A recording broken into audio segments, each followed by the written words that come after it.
Au travers de ce moment des enseignements, une âme et un esprit soient sauvés. Merci, vivant, pour ce moment qui t'a plu, que nous soyons encore connectés à toi.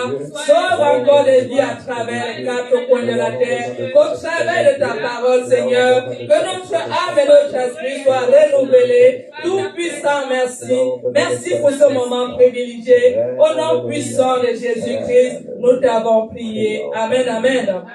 Est-ce que quelqu'un peut acclamer le Seigneur? Est-ce que quelqu'un peut vraiment pousser les cris de joie? Je vais vous inviter à acclamer le serviteur de Dieu qui va nous donner la nourriture céleste divine. Est-ce que quelqu'un peut encore acclamer? Amen, amen.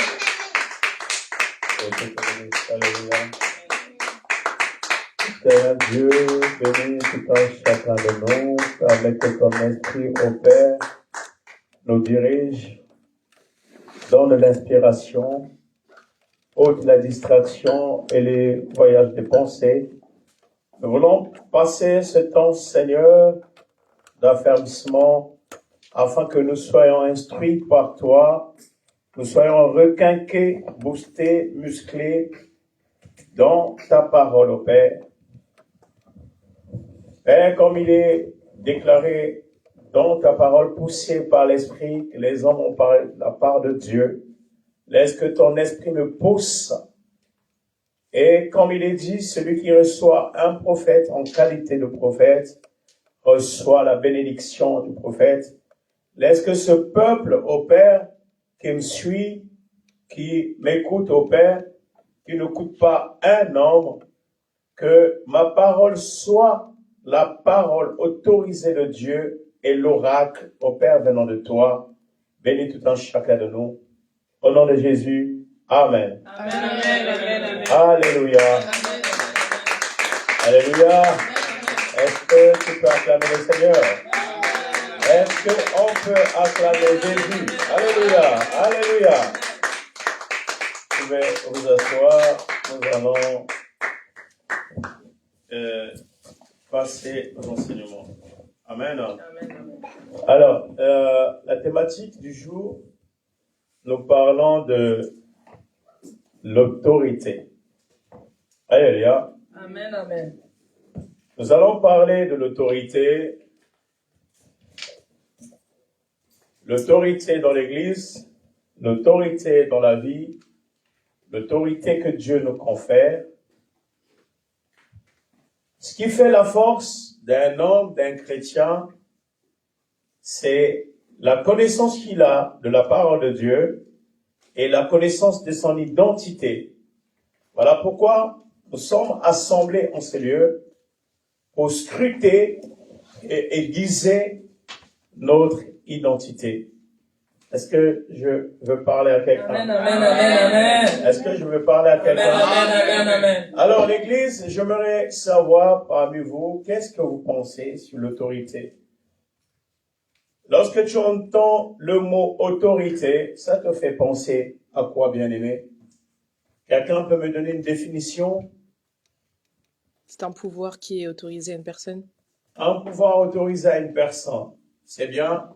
C'est soit une personne ou un groupe de personnes qui exercent un pouvoir sur Soit une personne ou un groupe de personnes qui exercent un pouvoir. sur quelqu'un d'autre. Sur quelqu'un d'autre. Pour faire régner la loi comme la police. Pour faire régner la loi. C'est intelligent comme définition. Qui encore?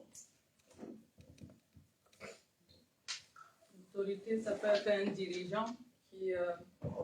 c'est un dirigeant qui peut faire exécuter des lois ou des recommandations. C'est assez atypique et c'est vrai aussi. Qui encore? Sur l'autorité.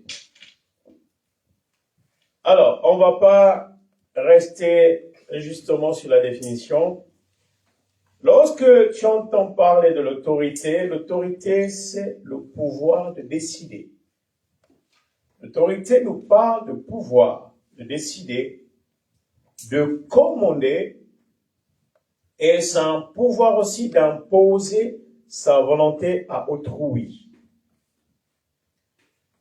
Lorsqu'on parle de l'autorité, nous voyons cette suprématie ce pouvoir d'influencer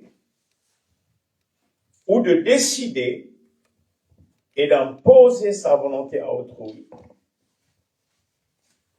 Donc, l'autorité, c'est un pouvoir d'influencer ou de commander des pensées ou l'opinion collective. Par ton autorité, tu peux faire en sorte que un ensemble, un groupe marche selon tes pensées et selon ta volonté. Amen. Amen, amen, amen. Alléluia. Amen. Donc, lorsque nous parlons de l'autorité, l'autorité, elle implique la légitimité. Alléluia. Amen, amen. Quand j'ai l'autorité sur vous, ça m'accède à des droits légaux sur autrui. Quelqu'un qui a l'autorité, il a la légitimité de légiférer. C'est-à-dire, une autorité peut être une personne ayant un pouvoir, une suprématie sur un peuple, sur un groupe, sur une personne.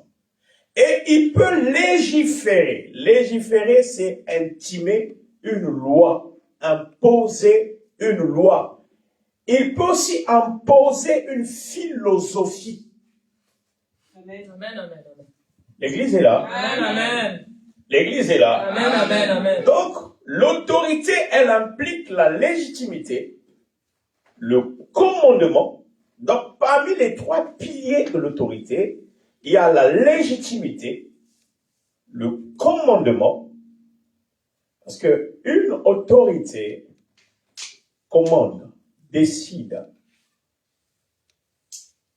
Le premier pilier, c'est la légitimité. Donc, il a le droit. C'est un plénipotentiel. Deuxièmement, il a le commandement. Et le troisième pilier, c'est l'obéissance. Lorsque une autorité parle, on obéit. Amen, amen. Alléluia. Amen. La parole d'une autorité a trait à l'obéissance. Très important à savoir. On est obligé à prêter allégeance à l'autorité établie par Dieu. On est obligé, c'est un impératif, Amen, amen. de prêter allégeance à l'autorité établie par Dieu. Une autorité établie par Dieu, lorsqu'il parle, on est obligé d'obéir. Amen, amen, amen. Prêter allégeance, c'est ne plus respecter, c'est ne plus refuter la parole d'une autorité. Lorsque une autorité va parler,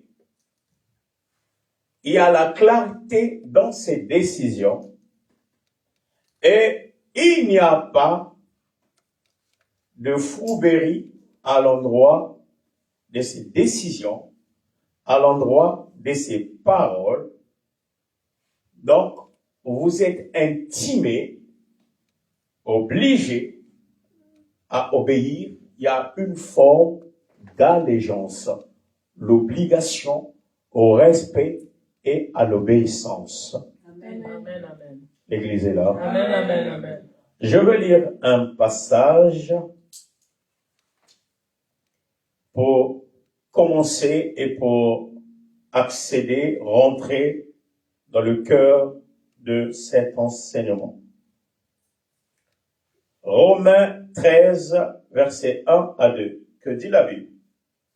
Que toute personne soit soumise aux autorités supérieures, car il n'y a point d'autorité qui ne vient de Dieu, Et les autorités qui existent ont été instituées de Dieu. C'est pourquoi celui qui s'oppose à l'autorité résiste à l'ordre que Dieu a établi. Et ceux qui résistent attireront une condamnation sur eux-mêmes. Est-ce que l'Église est là? Amen. La Bible déclare que toute personne soit soumise aux autorités supérieures. Donc, à l'Église, il y a une autorité supérieure. Si la Bible évoque une autorité supérieure, cela nous laisse à analyser et à se dire que sûrement aussi, il y a des autorités inférieures. Amen. Alléluia. Amen. Le responsable de la chorale, c'est une autorité. Le responsable de l'intercession, c'est une autorité. Les modératrices sont des autorités. Mais toute cette panoplie des autorités est chapeautée ou fonctionne sous l'égide de l'autorité supérieure qui est le pasteur. Mais le pasteur aussi est sous l'influence de l'autorité du Saint-Esprit. Est-ce que l'Église est là? Amen. Donc la Bible nous dit que toute personne soit soumise aux autorités supérieures. À l'Église bien-aimée, l'homme de Dieu que Dieu a établi, qu'il soit illettré, handicapé, aveugle, qu'il sache bien s'exprimer ou pas, c'est une autorité que Dieu a mis en place. Amen. Et l'Église est obligée à être soumise Amen. à l'autorité que Dieu a mis en place. La Bible dit toute autorité vient de Dieu. Bien-aimé, lève-toi, va bâtir l'Église. Si Dieu ne t'a pas mandaté, tu auras des problèmes. Et voilà pourquoi vous êtes en train de remarquer beaucoup de jeunes serviteurs sont en train de décéder. Et beaucoup exercent sous l'autorité démoniaque par le fait de vouloir atteindre un succès donné, par le fait de chercher la gloire humaine. Il y en a qui ont reçu un pouvoir, ou dans certains termes appelé une onction, mais ce n'est pas une onction qui vient de Dieu. Amen. Laisse-moi te dire, reste fidèle à Dieu et exerce avec l'autorité que Dieu t'a conférée. Amen. Oh, est-ce que j'ai parlé à quelqu'un? Amen. Donc, que toute personne soit soumise aux autorités supérieures. Bien-aimé, quelqu'un qui va diriger un département ou qui dirige un département à l'église, que tu aimes sa tête, que tu n'aimes pas, dès lors que cette personne a été appelée par le pasteur, dès lors que les modératrices ou les personnes qui annoncent la communication de l'église, vous êtes obligés de le respecter, de reconnaître son autorité, parce qu'il a été établi par Dieu. Amen. Dieu passe par des hommes pour bénir les hommes. Amen. Tu ne verrais jamais Dieu quitter le ciel pour venir prier pour toi. Dieu va toujours utiliser une autorité qui le représente. Amen. Alléluia. Amen. Donc, Romains 13, verset 1, la Bible dit que toute personne soit soumise aux autorités supérieures, car il n'y a point d'autorité qui ne vienne de Dieu. Et il dit encore, c'est pourquoi celui qui s'oppose à l'autorité ou qui résiste à l'ordre de l'autorité résiste à Dieu et il attire des condamnations. Bien aimé, Vous savez, il y a des gens qui ont développé des cancers, des gens qui ont développé des maladies, des gens qui ont circuité leur vie ou qui ont abrégé leur vie à cause de la résistance ou de l'opposition à l'autorité que Dieu a mis en place. Toi, tu vas te dire que non. Voilà pourquoi, bien aimé, si quelqu'un d'autre est en train de prêcher, une sœur de l'église, un frère de l'église, peu importe, même si son message ne te plaît pas, même si son message ne te touche pas, mais sache une chose, dans la foule, ça va toucher au moins 2 ou 3 personnes. Amen. Alléluia. Amen. Même si son message ne te plaît pas, il est en train de parler de la part de Dieu. Amen. Alléluia. Donc, s'opposer à cet homme, s'opposer à cette sœur, tu es en train de t'opposer à Dieu. Et la Bible dit, tu t'attires la condamnation. Alors, nous parlons de l'autorité. Lorsqu'on parle de l'autorité, l'autorité vient du mot auteur. Donc, l'autorité est la faculté que un auteur a pour exprimer une œuvre. Amen.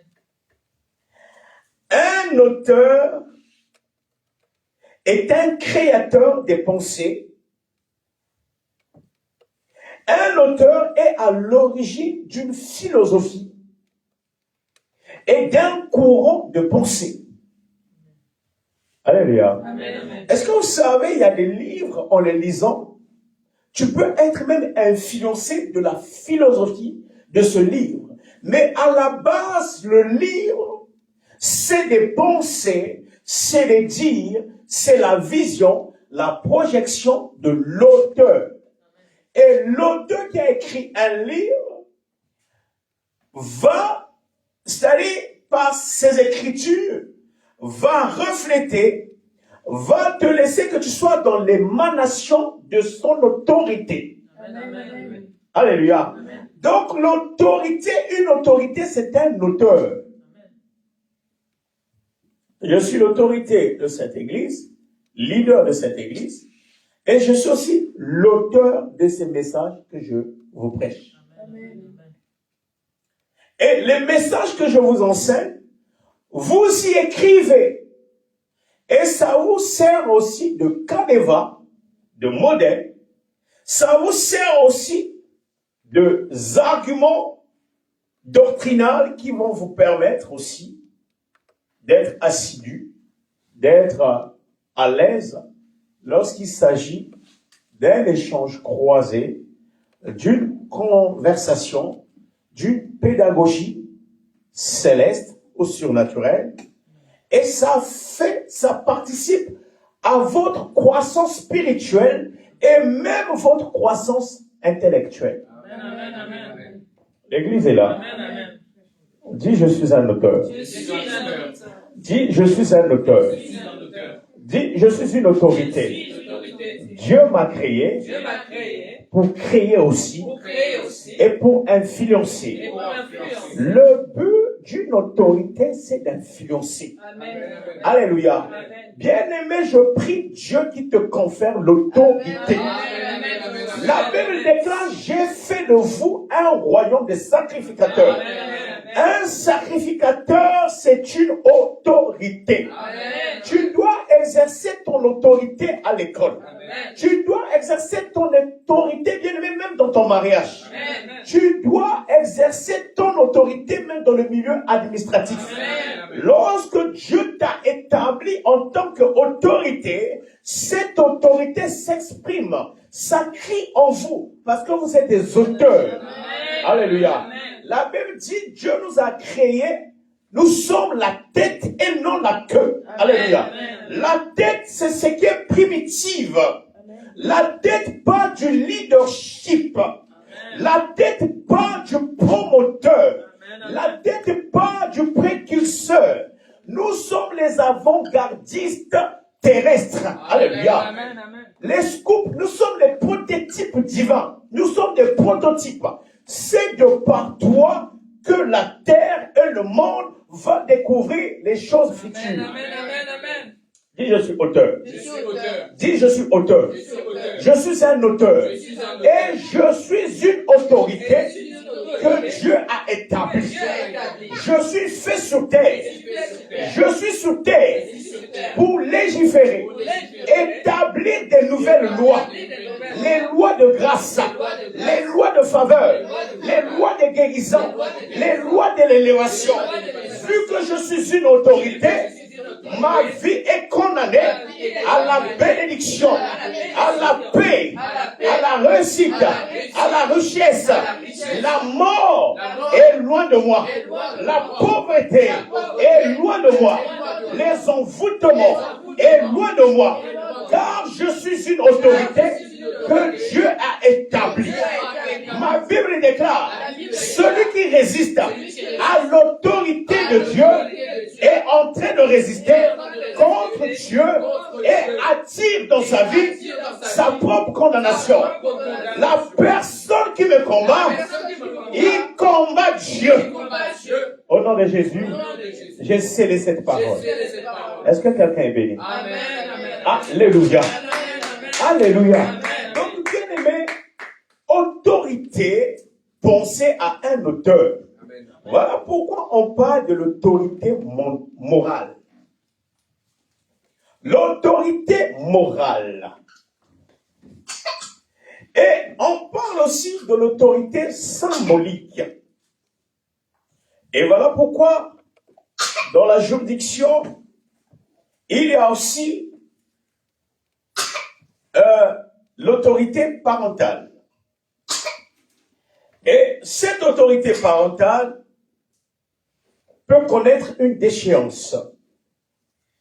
Mais l'autorité que Dieu t'a conférée, c'est comme un don. Amen, amen, amen. Et la Bible dit, les appels et les dons sont irrévocables. Amen, amen, amen. Ce que Dieu t'a donné, personne ne peut les arracher. Yes, amen. Ce que Dieu a planté dans ta vie, personne ne peut venir voler. Amen, amen, amen, amen. Alléluia. Amen.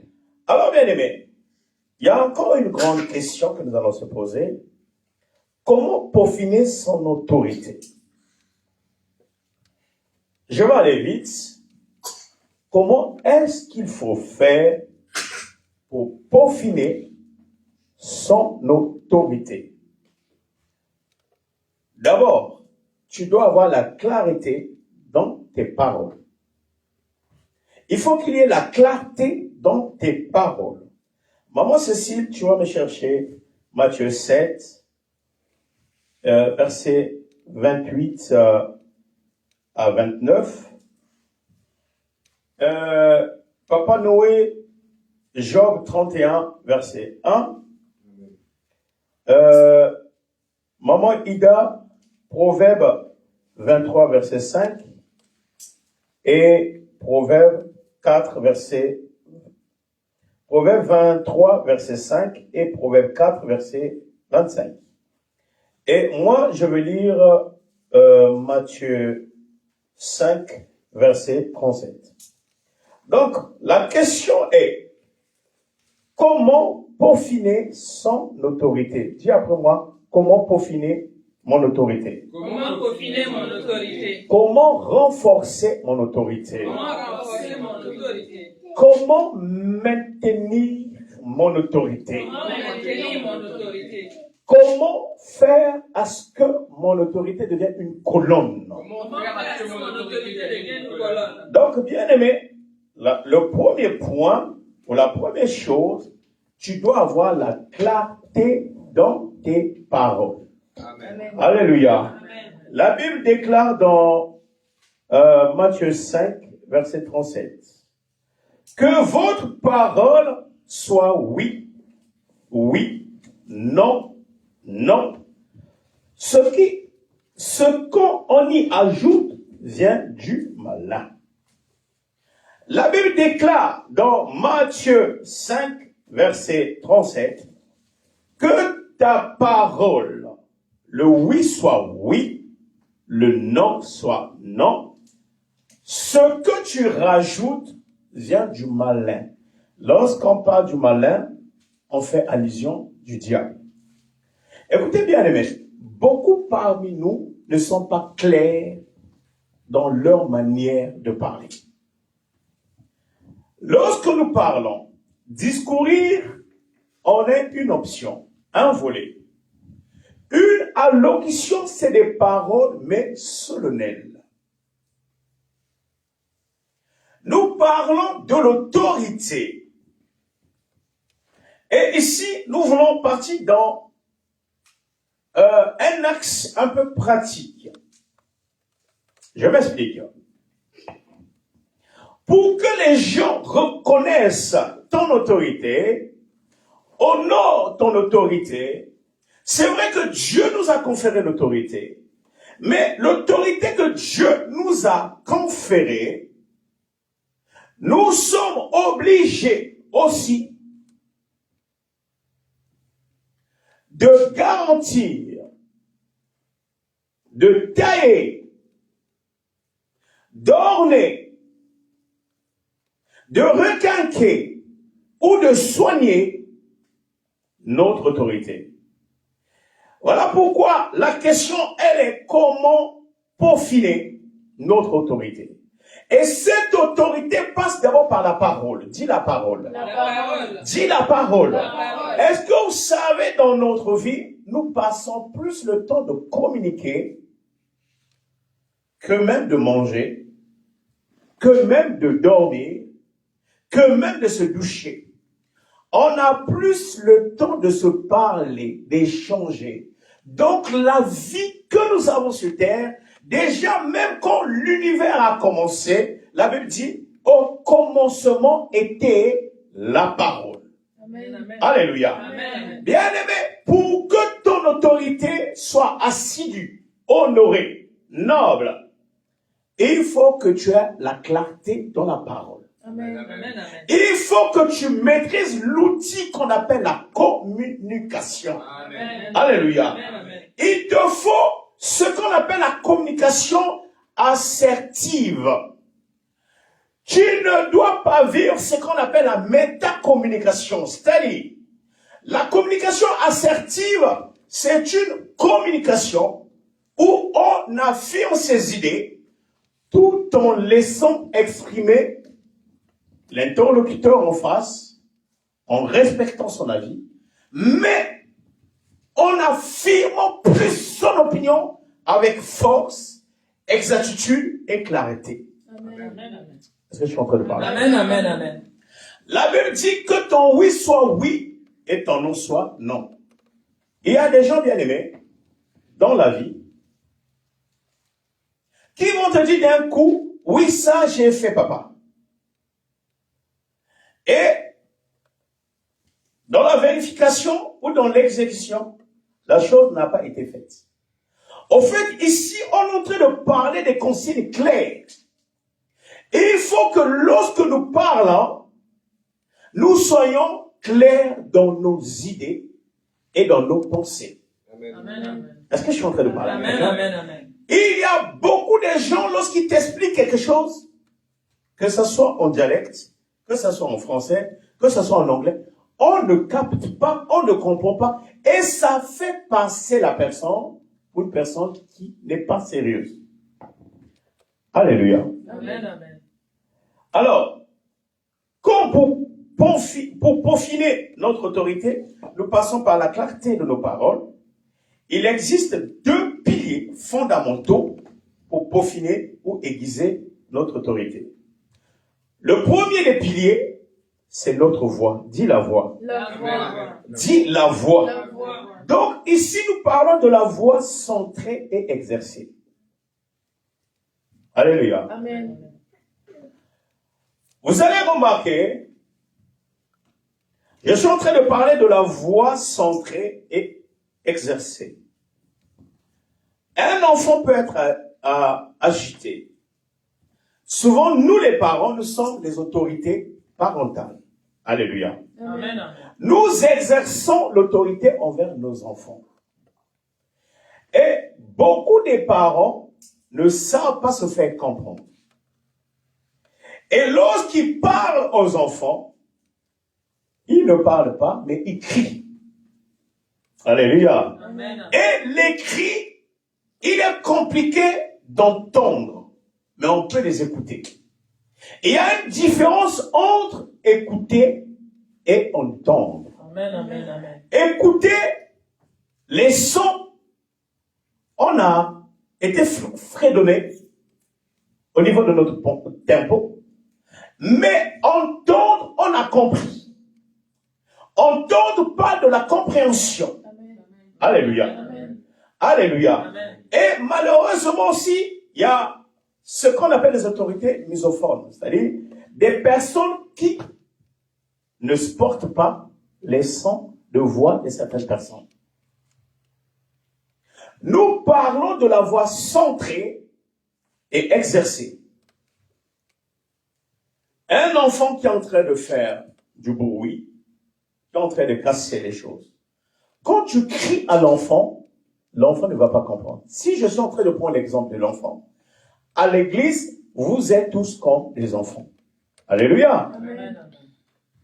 C'est-à-dire, lorsque je veux te parler avec ce qu'on appelle un ton martial. Un ton martial, c'est un ton possédant l'autorité, une fermeté. Le moment que tu es en train de parler, pourquoi, même quand nous regardons à la télé, quelqu'un te fait un discours, le simple discours peut te faire pleurer. Pourquoi? Parce que dans ces mots, il véhicule l'émotion, une authenticité et une véracité, au final, qui va nous transpercer. Amen, amen. L'église est là. Amen, amen. Lis-moi 2 Corinthiens 13, 10 à 13.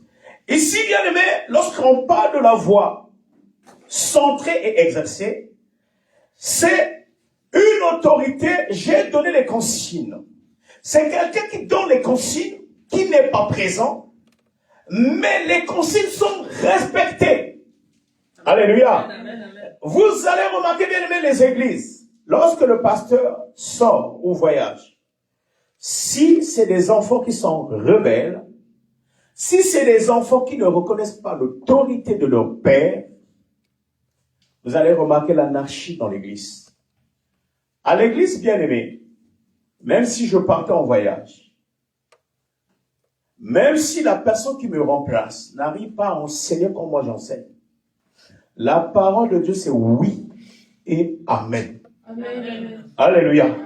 Il n'y a pas à dire que non, on préfère le pasteur, lui il prêche mieux, il explique mieux.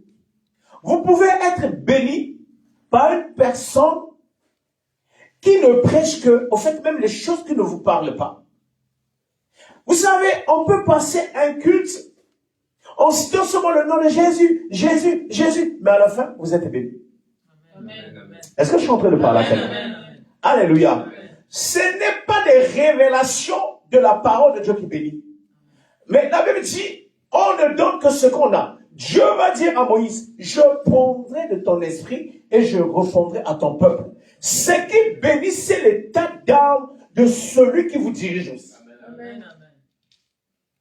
Alléluia. Amen. Lis-moi 2 Corinthiens 13, 10 à 13. La Bible déclare, Amen. voilà pourquoi j'écris cela étant absent, afin que, une fois présent, je n'ai pas à faire preuve de sévérité, conformément à l'autorité que le Seigneur m'a donnée, pour construire et non pour démolir. Pour le reste, frères et sœurs, soyez dans la joie, travaillez à vous perfectionner, encouragez-vous, vivez en plein accord dans la paix, et le Dieu d'amour et de paix sera avec vous. Saluez-vous les uns les autres par un saint baiser. Tous les saints vous saluent. Que la grâce du Seigneur Jésus-Christ, l'amour de Dieu et la communion du Saint-Esprit soient avec vous tous. Amen. Amen. Alléluia. Amen. Ici, c'est l'apôtre Paul qui est en train de parler. Il dit, même si je suis absent, mais par l'autorité qui m'est conférée.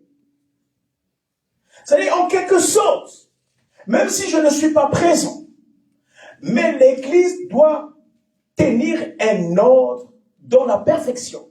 Alléluia. Amen. La perfection ici parle d'un mot en grec, kathartizo. Kathartizo. Kathartizo veut dire taillé, soigné, pur, propre. Il est absent, mais les gens sont kathartizo. Oh, l'église est là.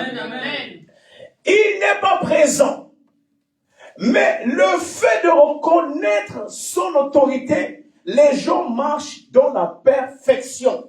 Amen. Amen. Alléluia. Amen. Les vrais enfants qui sont polis, lorsque tu as dit, papa n'est pas là, maman n'est pas là, tu ne peux pas allumer la télé. Un enfant qui veut évoluer, qui ne résiste pas à l'autorité de ses parents, il ne va pas allumer la télé.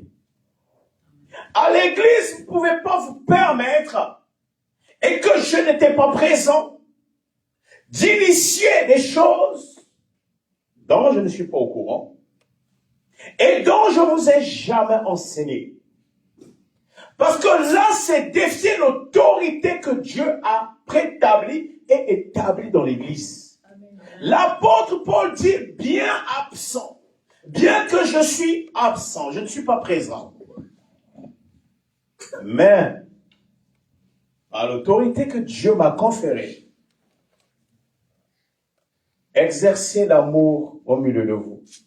Amen. À la fin, il dit, saluez-vous par un saint baiser. Je me rappelle, lorsque j'étais un jeune chrétien, beaucoup de frères gravaient les filles par des saints baisers. Vous voyez, il est écrit dans la Bible, on doit se faire des saints baisers. Non, les saints baisers ici, c'est pas le baiser de Judas. Il y a des gens qui peuvent t'embrasser en pensant qu'ils te portent, mais c'est juste un signe distinctif te montrer c'est lui la proie, c'est lui notre victime. Le saint baiser dans la Bible est en train d'évoquer ici, c'est de vivre un amour sincère. C'est de vivre dans l'Église comme étant les enfants d'un seul père, d'une seule mère. L'Église est là. Amen. L'Église est là. Amen. Bien aimé, il y a les enseignements aussi par autorité. Et les enseignements par autorité, ça passe aussi par la voix. L'autorité par la voix, ce n'est pas de la violence verbale. Bien aimé, une femme, un homme qui respecte sa femme, ou une femme qui craint son homme, elle n'a pas à respecter, elle n'a pas à crier. Et moi, je m'en souviens, nous, quand on était enfants, les parents nous blâmaient à travers les regards. Alléluia. Amen. Nous allons arriver à ce point. Lis-moi Matthieu 7, 28 à 29. Donc, bien aimé, sache qu'une chose, enseigner par autorité, ce n'est pas de la violence verbale, ce n'est pas de la vacuité, ce n'est pas des vacarmes ou des tintamarres, le bruit justement pour crier et crier. On peut enseigner avec autorité, mais en douceur. Avoir une voix autoritaire ou être un homme possédant l'autorité, ce n'est pas le fait de venir avec une chicotte. Une vraie autorité s'exerce dans le calme, dans la sérénité. Amen. Amen. Lis-moi Matthieu 7, 28 à 29. La Bible déclare. Amen. Quand Jésus eut fini de prononcer ces paroles, les foules restèrent frappées par son enseignement, car il enseignait avec autorité. La Bible dit, Jésus, la foule était dans l'étonnement après son enseignement, car il enseignait avec autorité. Et non comme leur spécialiste de la loi. Et non comme un spécialiste de la loi. Amen. Alléluia. Amen. Écoutez bien, aimés, il y a des enseignements par autorité. Ici, il y avait la foule. Voilà pourquoi parfois nous parlons de prière d'autorité. Lorsqu'on vous dit, levez vos voix, augmentez le volume. Il y a des prières, il faut que tu cries. Il faut du volume. Il faut de la force à travers vos mots. Ici, Jésus avait enseigné la foule. Elle avait dit, il enseignait avec l'autorité. L'autorité, enseigner avec autorité, c'est enseigner aussi avec clarté, avec exactitude. Amen. Alléluia. C'est avoir aussi cette capacité de transmettre des connaissances. Il y a des gens qui peuvent enseigner, mais leur enseignement demeure énigmatique, fermé. C'est-à-dire, il y a des gens qui n'ont pas la capacité de transmettre des connaissances. Vous avez remarqué à l'école, on a eu des professeurs qui sont très pédagogues. C'est-à-dire, il y avait des cours, les deux sont des professeurs de mathématiques, ou de français, ou d'anglais. Tu vas remarquer, dans cette matière, tu as des difficultés. Mais quand il s'agit de ce monsieur-là, tu arrives à comprendre. Alléluia. C'est la même matière, mais on change souvent des personnes, on comprend plus. Parce qu'il y a des gens qui ont la pédagogie, c'est-à-dire la capacité de transmission, et d'autres qui n'ont pas cela. Il y a des gens qui font leur travail avec dévotion, avec amour, avec abnégation. Et le fait de faire un travail avec abnégation, l'autorité se transmet ou s'exprime par le fait que la personne est réellement passionnée de ce qu'il fait. Alléluia. Amen.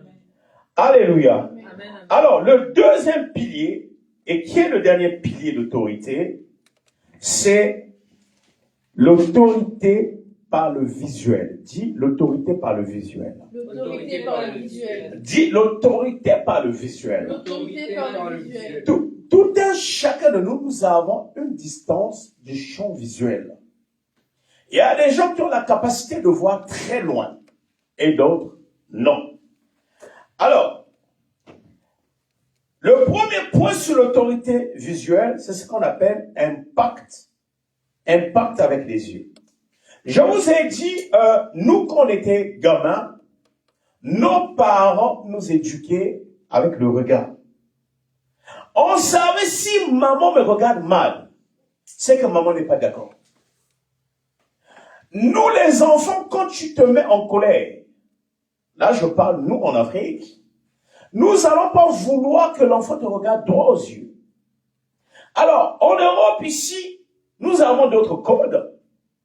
Lorsque tu veux parler à un enfant, il faut que l'enfant soit obligé de te regarder droit dans les yeux. Ça, c'est les codes au niveau de l'Europe. Mais en Afrique, il faut que l'enfant baisse ses yeux. Alléluia. Amen. Lis-moi Job 31, verset 1. La Bible déclare, Amen. j'avais fait un pacte avec mes yeux. J'avais fait un pacte avec mes yeux. Comment aurais-je pu porter mes regards sur Mhm. une jeune fille? Amen. Comment aurais-je pu porter le regard sur une jeune fille? Job avait un pacte avec les yeux. Donc, il ne pouvait pas regarder les jeunes filles. Est-ce que vous savez, bien aimé, le regard, c'est un langage. Un homme, vous allez, ça c'est souvent les hommes qui ont ça. Vous vous croisez en route. Tu es accompagné avec ta femme ou ta copine ou ta sœur. Souvent, quand un homme croise une femme, un homme qui n'a pas dompté son regard, qui n'a pas le contrôle de ses yeux, va souvent regarder la fille qui est passée. Et malheureusement aussi, il y a des femmes qui aiment beaucoup regarder les hommes. Attention, Moi, j'ai vu les gens se battre parce que une personne donnait un mauvais regard. Le regard, c'est un langage. Ne te dis pas que je n'ai rien fait. Tu as fait quelque chose. Comment est-ce que tu regardes les gens? Pose la question à 2 ou 3 personnes. Domine ton regard. Dis, domine ton regard. Sache regarder les uns et les autres. Bien aimé, il y a des gens qui regardent mal. Il y a des regards de jugement. On te regarde avec mépris et dédain. Beaucoup de gens se retrouvent bloqués parce que vous défiez l'autorité des uns et des autres à travers votre regard. Il y a des gens, oui, pasteur, moi je suis pas problématique. Moi, parfois quand je suis devant, quand je vois une sœur qui est habillée d'un look peut-être extravagant et une autre sœur d'un look sobre, à l'église, ne jugez pas d'abord. Quelqu'un peut d'abord avoir un look extravagant, un look peut-être vulgaire.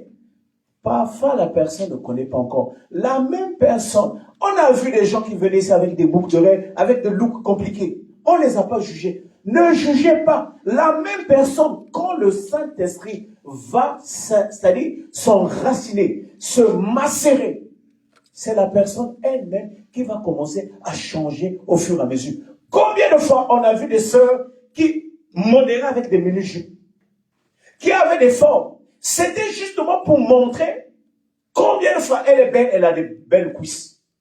Au jour d'aujourd'hui, nous remarquons souvent beaucoup de chrétiens et de chrétiennes vont afficher des photos sur Facebook, leur statut WhatsApp, et la photo, tu vas voir, elle va où il va filtrer la photo. La personne va prendre la plus belle de ces photos. Elle va écrire, et mon Dieu, c'est-à-dire, à la fin, la personne va orner avec la parole de Dieu. Bien aimé, toute personne qui expose ces photos, il faut savoir, la personne est à la quête de la validation de trouver. Tu ne peux pas me dire, non, j'aime mon image, je mets seulement sur mes Facebook. Vous allez voir, jamais tu vas voir quelqu'un va mettre une photo là où il était moche sur Facebook. Ou sur son profil WhatsApp, ou je ne sais pas les statuts. Et les compliments, qu'on ne veut ou pas, ça fait plaisir. Lorsque souvent une personne va afficher une photo, c'est pour chercher les compliments. Alléluia. Amen. Vous n'allez pas me dire le contraire. Parce que si c'est pour ton plaisir, tu ne vas pas exposer ta photo dans le sens public. Si tu voulais gagner des âmes, combien de personnes as-tu déjà emmenées à l'église? Alléluia. Amen. Alléluia. Amen. Bien-aimés, détachez-vous des regards des uns et des autres. Amen. Oh, est-ce que je suis en train de parler à quelqu'un? N'attendez pas la validation d'extérieur. Ayez confiance en vous. Croyez en vous. Ce n'est pas en publiant tes photos les plus sexy que tu vas gagner le mariage. La Bible dit, la bénédiction ne vient ni de l'Orient, ni de l'Occident, mais la bénédiction vient de l'Éternel. Amen, amen. Alléluia. Amen. C'est Dieu qui bénit. Job dit, j'ai un pacte avec mes yeux. Comment est-ce que je peux regarder une jeune fille? Ça veut dire, il y a des regards de séduction. Et en dehors de ça aussi, nous parlons de mauvais œil. Bien aimé, ne faut pas te dire que non, mais pasteur, là, il va loin. Ça, c'est des arrière-pensées. Ma soeur, mon frère, tu ne peux pas être dans l'église. Tu ne peux pas être dans un bus. Tu ne peux pas être dans un milieu où tu travailles. Tu ne fais que regarder les femmes.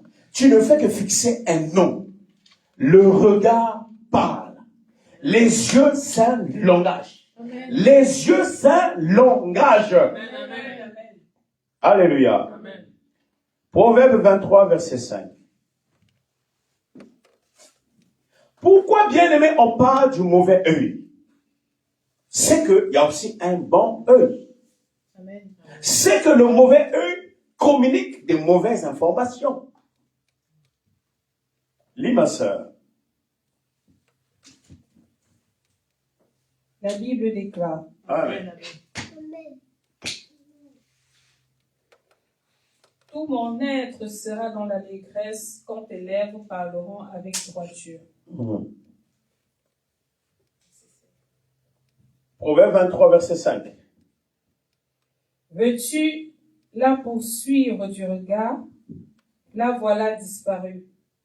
En effet, la richesse se fera des ailes et, comme l'aigle, elle prend son envol vers le ciel. Amen. Reprends encore, ma sœur. Veux-tu la poursuivre du regard? Veux-tu la poursuivre du regard? La voilà disparue. La voilà disparue. En effet, la richesse se fait des ailes. La richesse se fait des ailes.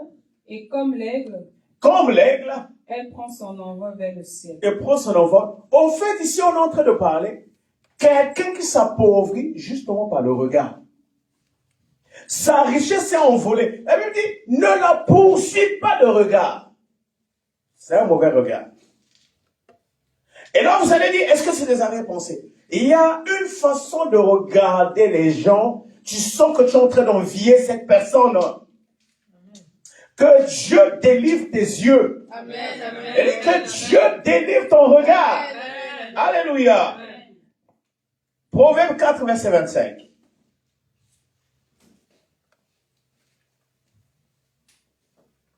La Bible déclare que tes yeux regardent bien en face et que tes paupières se dirigent droit devant toi. Amen. Bien aimé, nous sommes en train de parler de l'autorité. Il y a des gens, quand tu parles avec eux, les paupières ne sont jamais tranquilles. Il y a des gens, bien aimés, tu ne peux pas arriver de le fixer droit dans les yeux. Il y a des gens qui ont un regard fugitif. Souvent, c'est des voleurs, les malhonnêtes. Comment est-ce que quelqu'un, il y a aussi même des pasteurs, il est en train de prêcher, mais les yeux, on dirait, c'est-à-dire, c'était un voleur. Alléluia. Amen. Bien aimé, il y a un travail à faire avec les yeux. Amen. Nous parlons de l'autorité. L'autorité, bien aimé, a deux piliers. La voix et le regard. Amen. Alléluia. Amen. Alléluia. Amen. Nous ne devons pas avoir un regard fugitif. Que Dieu vous bénisse. Amen. Que Dieu vous bénisse. Est-ce qu'on peut acclamer le Seigneur? Alléluia. Éternel Dieu, bénis cette semence, que rien ne manque dans sa vie, au nom puissant de Jésus-Christ. Amen. Amen.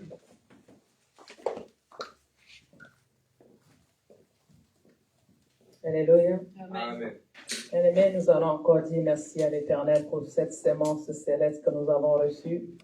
Nous allons demander que cela puisse encore nous éclairer davantage, nous vivifier, nous fortifier davantage. Prions, bien-aimés. Disons merci à Dieu et confions notre retour à l'Éternel. Tout-Puissant, merci Seigneur, toi qui nous as encore visités à travers ta parole.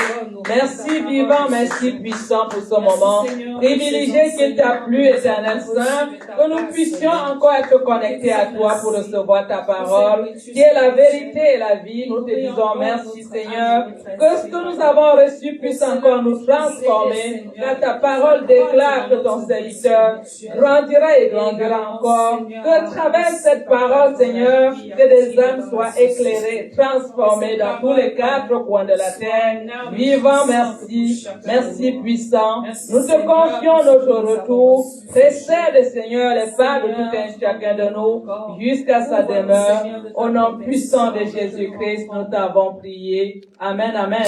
Amen, amen. Au revoir tout un chacun et soyez bénis.